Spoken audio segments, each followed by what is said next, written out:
अस्सलाम वालेकुम and welcome back to my channel. कैसे हैं आप सब? उम्मीद करती हूँ सब खैरियत से होंगे। तो जनाब शुरू करते हैं आज का व्लॉग। और आज के व्लॉग में मैंने आप लोगों के साथ एक ज़रूरी बात भी करनी है, इसलिए आपने फुल व्लॉग को वॉच करना है, लाइक और शेयर भी कर देना। और ये बात जो मैंने आप लोगों के साथ करनी है ना, वो आप लोगों के फ़ायदे के लिए है, इसलिए व्लॉग को फुल वॉच करना है, लाइक और शेयर भी करना है। तो चलिए फिर शुरू करते हैं आज का व्लॉग।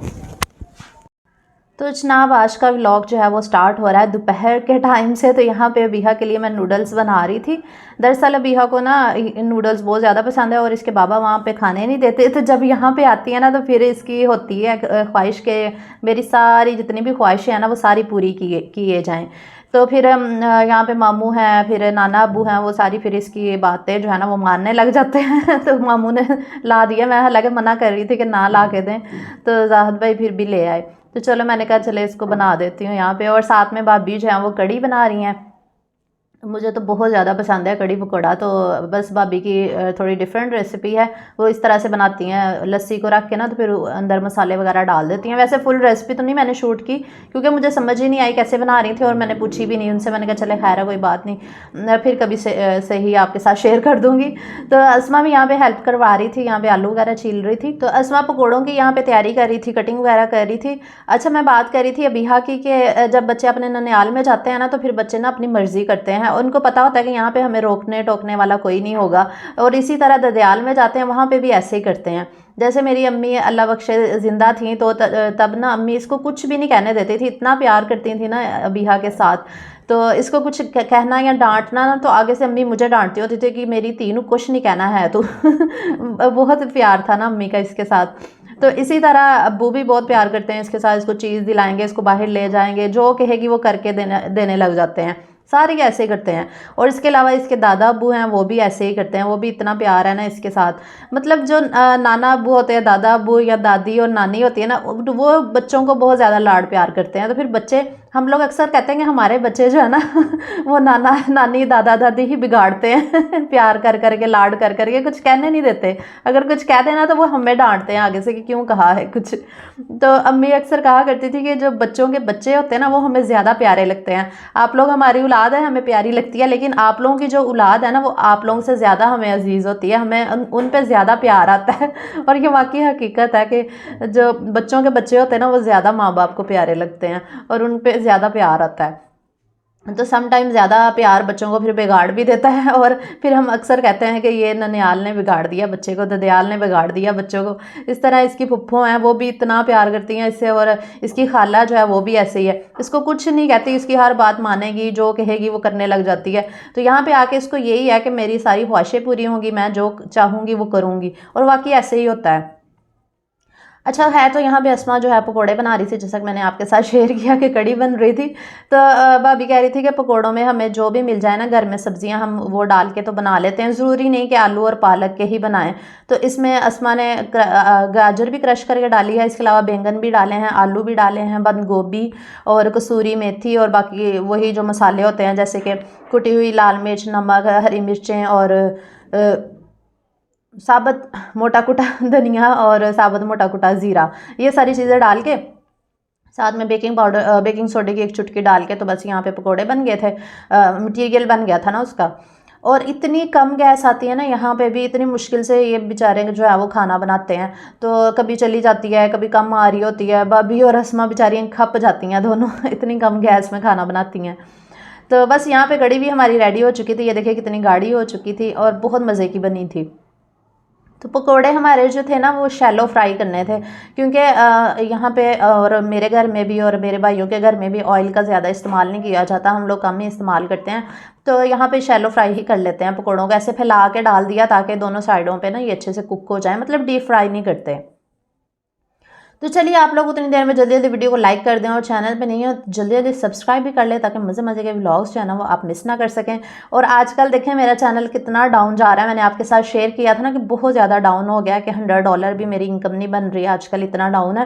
लेकिन उसके बावजूद भी मैंने काम नहीं छोड़ा और मैं काम कर रही हूँ, स्टिल काम कर रही हूँ, और डेली बेसिस पे आप लोगों के साथ काम कर रही हूँ, सिर्फ इसलिए कि आप लोग मुझे मोटिवेट करते हैं, आप लोग मेरा जो है ना वेट करते हैं व्लॉग का। बहुत सारी बहनें जो हैं बहुत प्यार देती होती हैं जिसकी वजह से मुझे मोटिवेशन मिलती है, और उन्हीं के प्यार की वजह से मैं ये सब कुछ करती हूँ, वीडियोस शेयर करती हूँ। वरना जब इंसान को काम डाउन जा रहा हो उसका दिल नहीं करता काम करने का, क्योंकि मोटिवेशन नहीं रहती। लेकिन मेरे अंदर इतनी ज़्यादा फिर भी मोटिवेशन, अल्लाह का शुक्र है, आप लोगों की वजह से रहती है। आप लोग इतना प्यार देते हैं।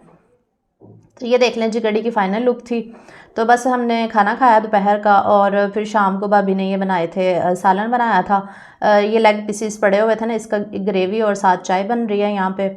और आज हमारा ना दरअसल प्लान था बाहर जाने का ना, बाहर घूमने फिरने का। तो फिर बस फिर कैंसिल हो गया, क्योंकि हमारे जो नेबर्स हैं ना, हमारे साथ वाले, इनके घर ना फोतगी हो गई थी, इनकी अम्मी की डेथ हो गई, बिल्कुल साथ वाले जो हमारे नेबर्स हैं ना उनकी। तो बस इस वजह से फिर हम लोग बाहर नहीं गए, और मैं और अस्मा जो है फिर गए थे अफसोस करने के लिए साथ वाले घर में।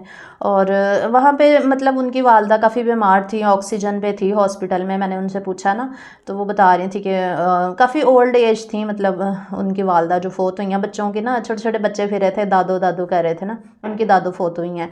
तो आप लोग भी दुआ कीजिएगा, अल्लाह ताला उनकी मग़फ़िरत फरमाए। और जब मैं वहाँ पर गए ना, हम लोग थोड़ी देर ही बाहर लगे बैठे थे, ज़्यादा देर नहीं बैठे थे। तो ज़ाहिर है जब आपकी वालदा इस दुनिया से जाती है, आपको वही सारा कुछ जो है ना वो याद आने लग जाता है। तो मुझे ना मतलब इतना स्ट्रेस सा हुआ, एनजाइटी हुई ना वहाँ से होके आके, तो मेरे सर में इतनी दर्द शुरू हो गई। और अस्मा के सर में भी ऐसे ही हुआ, अस्मा भी सारा दिन अस्मा के सर में दर्द रही और मेरे भी। तो मैंने फिर टैबलेट वगैरह ली, क्योंकि मेरे सर में शदीद दर्द हो गया था। क्योंकि आपको वही सारे मंजर जो है ना वो याद आने लग जाते हैं ना, बस इस वजह से। तो हम लोग आपस में ना यही डिस्कस करते हैं कि पता नहीं क्यों हमारी माएँ जो होती हैं वो इतनी जल्दी दुनिया से चली जाती हैं, उन्होंने कुछ देखा भी नहीं होता। तो बस ऐसे ही आजकल मेरा टाइम स्पेंड हो रहा है, और अब्बू जी से हम लोग ना स्टोरीज सुनते रहते हैं। हम सारे बहन भाई इकट्ठे होते हैं ना खाने पे, नाश्ते में, लंच में, और फिर डिनर में भी इकट्ठे होते हैं। तो फिर अब्बू से हम बातें सुनते हैं। अब्बू वहाँ के वाक़यात हमें सुनाते हैं, जो जब उम्रा करने गए थे ना, तो अब्बू सारे हमें स्टोरीज़ वहाँ की बताते हैं कि वो एक दफ़ा गुम हो गए थे, एक दफ़ा वो गलती से रियाजुल जन्ना चले गए थे। अच्छा, रियाजुल जन्ना ऐसी जगह होती है ना जहाँ पे हर दुआ जो है ना वो कबूल कर देता है अल्लाह ताला। वहाँ अगर सच्चे दिल से दुआ की जाए ना, तो कहते हैं कि वहाँ पे जो भी दुआ की जाए ना वो अल्लाह ताला ज़रूर कबूल करते हैं। तो अब्बू बता रहे थे कि अब्बू वहाँ पे भी गए थे, परमिट बनवाया था उन्होंने। और कहते मैं तो जब गुमा था ना, गुम हो गया था, तब मैंने वहाँ से होके खुद ही आ गया था। और बाद में जब परमिट बनवा के गया, तो कहते मैंने कहा ये तो वही जगह है जहाँ मैं पहले आ गया था। मतलब 2 दफ़ा रियाजुल जन्ना अब्बू चले गए थे। अब्बू कहता मैंने वहाँ पे जाके ना फिर आप सब लोगों के लिए दुआएं मांगी थी, सबके लिए। अस्सलाम वालेकुम जी। तो जनाब कैसे हैं आप लोग? उम्मीद करती हूँ आप सब खैरियत से होंगे। तो कल मेरे साथ एक इंसिडेंट हुआ, तो मैंने सोचा आपके साथ मैं ज़रूर शेयर करूँगी, क्योंकि ताकि आप लोगों के साथ इस तरह के इंसिडेंट जो है ना वो ना हो सके और आप लोग बच सकें। ये इंसिडेंट जो है ना मेरे साथ पहले भी 1-2 दफ़ा हो चुका है। तो मैंने सोचा, मैंने पहले नहीं शेयर किया, मैंने कहा शायद इस तरह के स्कैम्स जो है ना वो शायद ख़त्म हो गए हैं, लेकिन इस तरह के स्कैम्स कभी ख़त्म नहीं होते। तो स्कैमर्स की मुझे ना अक्सर कॉल्स आती रहती है। तो कल भी ऐसे ही हुआ, मुझे एक स्कैम कॉल आई। तो मैंने ना मैंने बात की, मुझे पता तो चल गया था ये स्कैम कॉल है। तो मैंने सोचा मैं अपने ऑडियंस के साथ ज़रूर शेयर करूँगी, ताकि वो भी स्कैम से बच सके। तो आपने ये वीडियो फुल वॉच करिए है, ताकि आपको भी इसका फ़ायदा हो सकेगा, और अगर आपके रिलेटिव्स में हैं जिनके बैंक अकाउंट्स हैं, ताकि उनको भी फ़ायदा हो सके। तो लाजमी शेयर कीजिएगा, क्योंकि घर में किसी ना किसी बंदे का बैंक अकाउंट ज़रूर होता है। और आजकल ऐसे हालात है कि हर बंदे का ही बैंक अकाउंट होता है। बैंक में, किसी भी बैंक में आपका अकाउंट हो सकता है। जो स्कैमर्स है ना वो आजकल जो है ना वो बैंक से पैसे निकलवा लेते हैं, आपको फ़ोन कॉल करते हैं आपकी हेल्पलाइन के नंबर पे, जो आपके एटीएम कार्ड पे आपका हेल्पलाइन नंबर लिखा होता है ना, उधर से आपको कॉल आएगी। और दूसरा ये कि वो कॉल करके आपको कहेंगे कि हम जो है वो आपके बैंक का नाम आपको बताएंगे कि हम फ़लाँ बैंक से बात कर रहे हैं, मतलब जिस बैंक में आपका अकाउंट है वही आपको नाम बताएंगे, और कहेंगे कि हम सिस्टम को जो है अपडेट कर रहे हैं। तो अगर आप चाहते हैं कि फ्यूचर में भी आपकी जो है ऐप काम करती रहे जो आपके मोबाइल में है, तो आपको हमारे साथ ताउन करना होगा। वो इस तरह ना आपसे बात करेंगे। तो आप लोगों को लगेगा शायद हमारे बैंक से ही कॉल है, क्योंकि आपकी हेल्पलाइन नंबर से आएगी वो कॉल। तो जिसकी वजह से ना अक्सर लोग जो है ना वो इस फ्रॉड में आ जाते हैं, और बेचारे उनका बैंक बैलेंस सारा उड़ जाता है। और दूसरा ये कि वो आपको आपका नाम भी बताएंगे, जिस नाम से आपका बैंक अकाउंट बना हुआ है, और इसके अलावा वो आपको आपका क्रेडिट कार्ड का नंबर भी बताएंगे, जिसकी वजह से आपको यकीन हो जाएगा कि वाकई ये बैंक से ही कॉल है, तो आप फ्रॉड में आ सकते हैं। तो इस वजह से मैंने आपको ये बात बताना ज़रूरी समझी है। हो सकता है आप में से किसी को ये कॉल्स आई भी हों, अगर नहीं आई तो आपने मुहतात रहना है। चाहे आपको आपकी हेल्पलाइन से कॉल आए, चाहे वो आपको आपका क्रेडिट कार्ड नंबर भी बताए ना, तो फिर भी आपने ट्रस्ट नहीं करना, क्योंकि बैंक का जो हमारा जितना भी डॉक्यूमेंटेशन इन्फॉर्मेशन है, हमारा जो डाटा होता है ना वो लीक हो चुका है। बैंक्स में भी हम सेफ नहीं है। आप लोग अगर समझ रहे हैं कि बैंक अकाउंट आपका सेफ है, तो ऐसा नहीं है। बैंक का जो अमला होता है ना वो भी मिला होता है।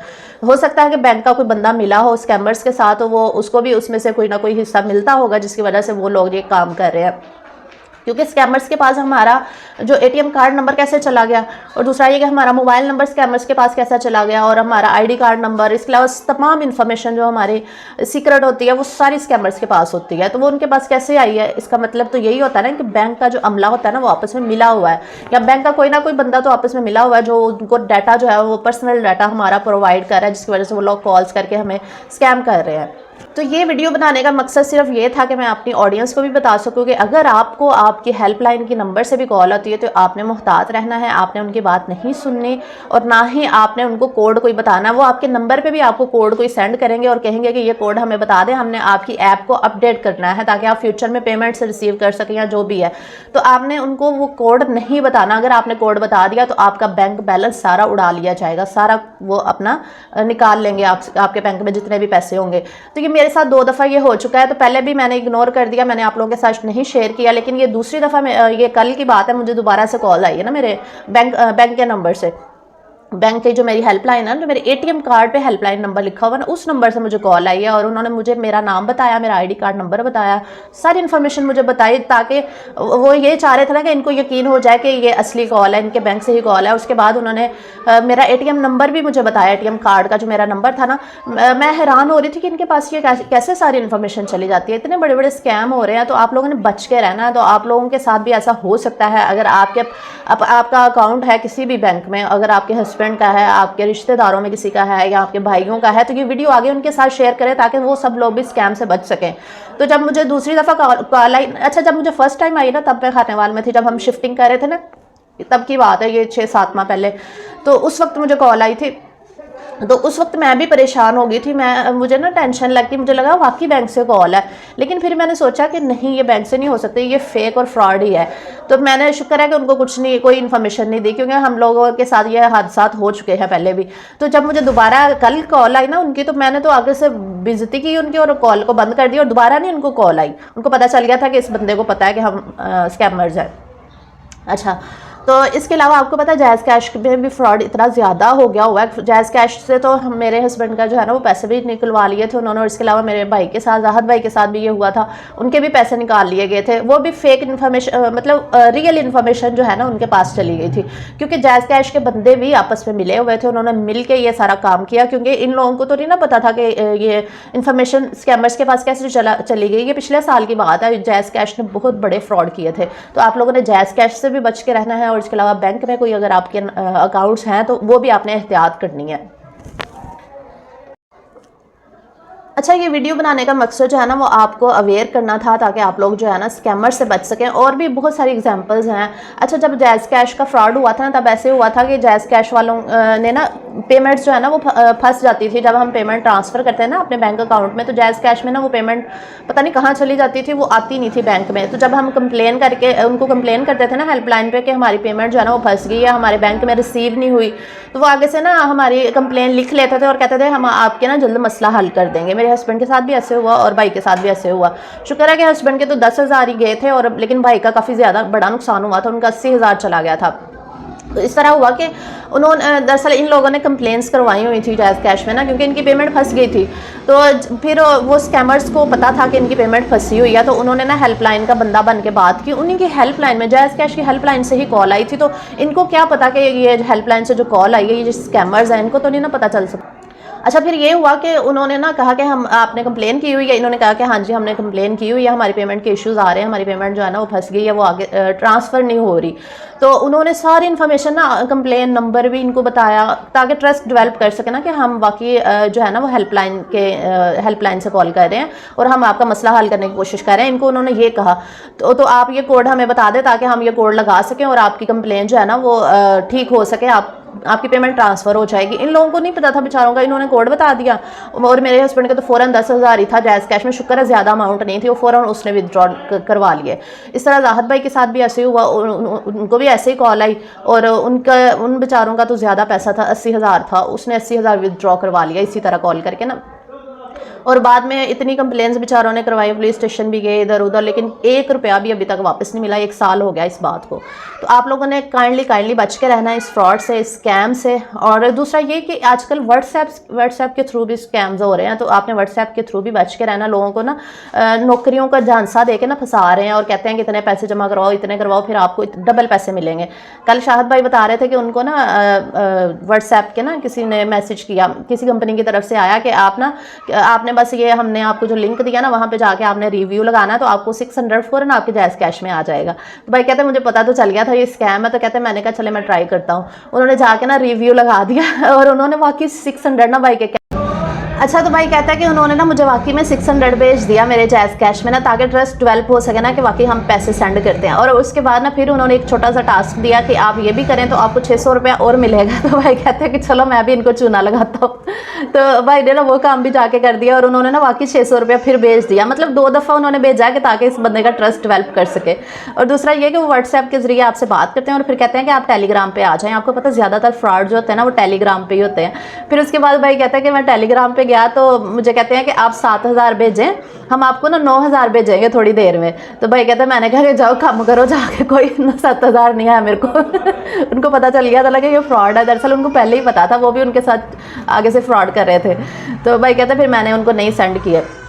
और ये इतना फ्रॉड चला हुआ ना टेलीग्राम पे, उन्होंने ना एक ग्रुप बनाया हुआ है और उस ग्रुप पे कोई उनको 30,000 भेजी जा रहा है, कोई उनको 50,000 भेजी जा रहा है। और लोग इतने बेवकूफ़ हैं कसम से, लोगों को पता ही नहीं है कि ये फ्रॉड हो रहा है उनके साथ। ऐसे ही अपने पैसे, ये दरअसल ये फ्रॉड होते ही गरीबों के साथ है, क्योंकि अमीरों को तो कोई लालच नहीं होता। गरीब बेचारे जो होते हैं उनको थोड़ा सा लालच होता है कि चले हमें डबल पैसे मिल जाएंगे, चलो हमारा कुछ हो जाएगा। तो वो इस वजह से पैसे बेचारे कहीं से पकड़ के या कहीं से भी अरेंज करके वो करके देते हैं और बाद में वो निकल जाते हैं। वो आपका ट्रस्ट डेवलप करने के लिए आपको 1-2 दफ़ा वो खुद से पैसे भेजेंगे और फिर आपसे बड़ी अमाउंट मंगवाएंगे, उसके बाद वो निकल जाएंगे, गायब हो जाएंगे, फिर आपको कुछ नहीं मिलने वाला। तो इसलिए एहतियात करनी है आपने, इस तरह के किसी फ्रॉड में, स्कैम में नहीं आना। खासतौर पर टेलीग्राम पे इस तरह के फ्रॉड होते हैं, क्योंकि व्हाट्सएप के जरिए जो है ना ये फ्रॉड जो हो रहे होते हैं ना, तो वो पकड़े जाते हैं। तो इसलिए उन्होंने नया जो धंधा शुरू किया ना वो टेलीग्राम के जरिए शुरू किया हुआ है। और टेलीग्राम में भाई ग्रुप हमें दिखा रहे थे, किसी ने उनको इतने ज़्यादा लोगों ने पैसे उनको सेंड किए हुए हैं ना, और वो उन्होंने स्क्रीनशॉट लगाया हुए थे कि हमने इतने सेंड कर दिए, किसी ने इतने सेंड कर दिए, ताकि हमें डबल मिले। डबल कोई नहीं देते, वो एक आधी बार आपको डबल कर देंगे, फिर उससे डबल आपसे अमाउंट मंगवा के तो आप निकल जाएंगे, वो लीव कर देते हैं। इस तरह कर रहे हैं वो फ्रॉड। तो ये भी फ्रॉड की एक किस्म है। तो इसलिए ये सारी बातें मैंने आपके साथ शेयर की है ताकि आप लोग भी इस फ्रॉड से, इस स्कैम से बच सकें। मुझे तो अल्लाह ताला ने बचा लिया था। अब मुझे शुक्र है फर्स्ट टाइम जब कॉल आई थी तभी मेरे जो दिमाग की सेंस है ना, जो छठी हिस्सा है, उसने मुझे कह दिया था कि ये फ्रॉड है, और शुक्र है मैं बच गई थी। लेकिन उस वक्त ना मुझे वाकई रियलाइज़ हो गया था कि शायद ये बैंक से ही कॉल है, क्योंकि वो नंबर सेम थे ना। तो अल्लाह ताला ने मुझे उस वक्त बहुत बचाया था, मैंने नहीं उनको कुछ बताया। और जब दूसरी दफ़ा आई तो फिर तो मुझे बहुत ही गुस्सा चढ़ा, मैंने उनको अच्छी खासी सुना के तो फ़ोन बंद कर दिया, दोबारा नहीं फिर उनकी कॉल आई मुझे। तो इधर यहाँ पे ना पाकिस्तान में कुछ भी सेफ़ नहीं है, कुछ भी महफूज नहीं है, चाहे बैंक अकाउंट्स हैं, जायज़ कैश है। आप सोशल मीडिया पे कोई भी चीज़ जो है ना वो सेफ़ नहीं कर सकते। यानी कि स्कैमर्स इतने ज़्यादा आ चुके हैं, हर दूसरा बंदा जो है ना स्कैम का शिकार हो रहा है। तो आप लोगों को ये बताने का मकसद सिर्फ यही था कि आप लोग भी बच सकें, और क्योंकि आप लोग मेरी फैमिली हैं, यूट्यूब फैमिली है, तो यूट्यूब फैमिली के साथ तो सब कुछ मैंने शेयर करना ही होता है। तो आप आगे वीडियो ये लाजमी शेयर कीजिएगा ताकि आपके रिलेटिव्स, आपके रिश्तेदार, आपके बहन भाई भी इस स्कैम से बच सकें। तो बस यही था आज का व्लॉग। उम्मीद करती हूँ आपको पसंद आया होगा। आज का छोटा सा व्लॉग था, लेकिन ये बात शेयर करनी ज़रूरी थी, इसलिए मैंने आप लोगों के साथ शेयर की। उम्मीद करती हूँ आपको पसंद आया होगा। वीडियो अच्छी लगी तो लाइक शेयर कर दिया करें, चैनल को सब्सक्राइब कर लिया करें। अल्लाह हाफिज़।